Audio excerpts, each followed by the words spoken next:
So, that was an announcement. I woke up late this morning to a revealed trailer for Life is Strange 4 Double Exposure, starring Max Caulfield.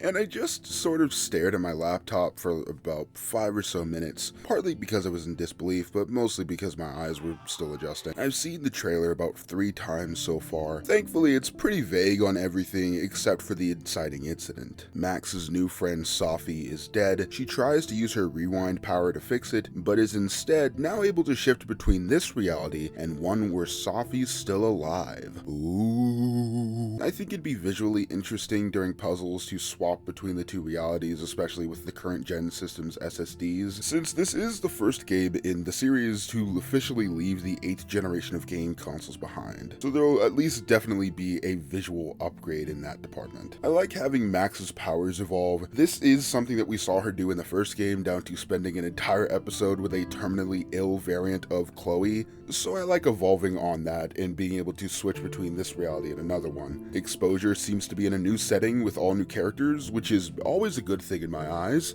save for that one who kind of looks like Joyce, but I'm just crossing my fingers that it isn't her, and if it is, I'm praying that she's the only returning character this time around. With how much I loved that first game, you might think that I'm jumping up and down in my bed in excitement to see my favorite socially awkward photographer next to Peter Parker from The Amazing Spider-Man 1 return. But no, Double Exposure seems to be the exact sort of sequel I was concerned about Deck9 making at the very end of my review for Before the Storm. All of the intrigue in both the trailer and the fan receptions to said trailer doesn't seem to be on how Sophie died, how these new characters come into play, or even how this reality will be different, but on the return of Max Caulfield, the character I liked a lot in the original game. But there, she was a high schooler going through very specific problems in that game that can't really be replicated whatsoever without retreading old ground. She's already had a best friend slash girlfriend die here, guys. We're not off to a good start. This is something I was going to elaborate on in my possible reviews for 2 and True Colors based off of what I've heard is in those games, but when you create a series entirely based off of each player having a unique crafted experience, and the publisher still wants that to become a successful franchise, you're almost forced to make it an anthology. Unless the direct sequel you come up with is so vague and disconnected from that previous entry that you might as well have just made it about new characters. It's part of the reason I haven't read the comics yet. 1, I just personally don't believe Chloe and Max as a couple in that original game. I'm just not buying it. And 2, because it explicitly picks the ending where Max saves Chloe over Arcadia Bay, which, to be fair, seems to be the most popular choice amongst the fandom. But I still feel like just from the concept that that comic series flies directly in the face of what the original game, and seemingly both True and Two Colors are striving for, completely different stories only tangentially related through powers and shit. But now, Double Exposure seems to be doing the same thing as the comics, but the opposite. For those in the far, far future, there's sort of a big hullabaloo online about the game possibly following the ending where Chloe dies, which, as I record this, is sort of up in the air right now. And if it does end up following that ending, regardless of my opinion on the original game, that isn't what I want either. Both endings and all of their different variations should consistently be canon. The whole point of the choices and showing what other players did was to show that nothing is written in stone, and by this point, it's the series' MO, until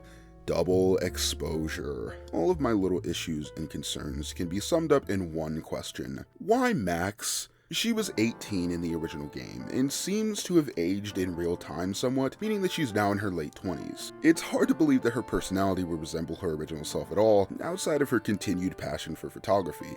Which, it shouldn't be. You're supposed to grow and change. And that brings me back to the original question, why make it about Max again? Why have her return now, 9 years after the original game, except for fan service? Fan service is something I'm pretty mixed on. I usually poke fun at the stuff that feels like obvious winks and nods, but I don't really mind it on the whole. The main thing is that fan service should not supersede or be the basis of a title's story and sense of identity, regardless of what sort of thing it is, be it comic, movie, or game. And while I haven't finished True Colors, I played the opening hours back when it was on Game Pass, Deck9 is still not off to a great start in my eyes, since Before the Storm is the most fan-service you can get for the second installment in the series. It was a follow-up solely sold off the premise of, let's show Chloe and Rachel together, instead of anything else. Chloe's trauma over her dad's passing, and new characters like Drew and Steph are pushed to the side to focus on events we already know the outcome of, all in the name of going,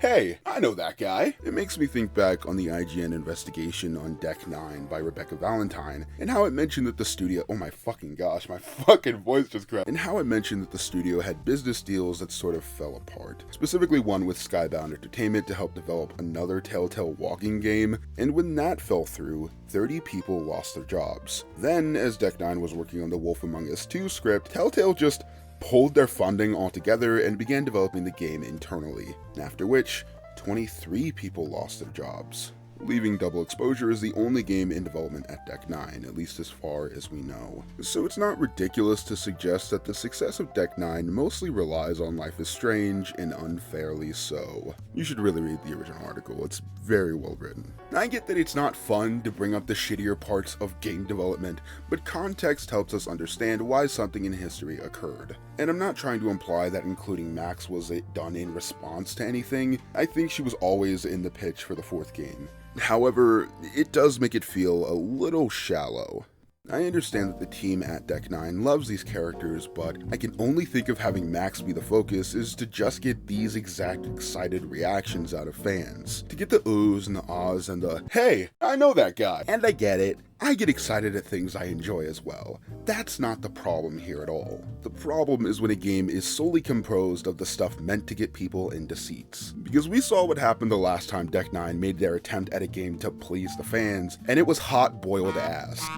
So I'm frankly scared that Double Exposure is going to come to one of two outcomes to fit the theme. It's either going to have Max as the game's appeal, and that's it, which while not ideal, is the lesser of the two evils, since the other is for, God forbid, more characters from the first game to show up, and we just end with Before the Storm 2. I've not played Double Exposure, obviously. It comes out in October. These opinions are all formed based off of my experience of the developer's past games, as well as a 2-minute teaser for what's to come.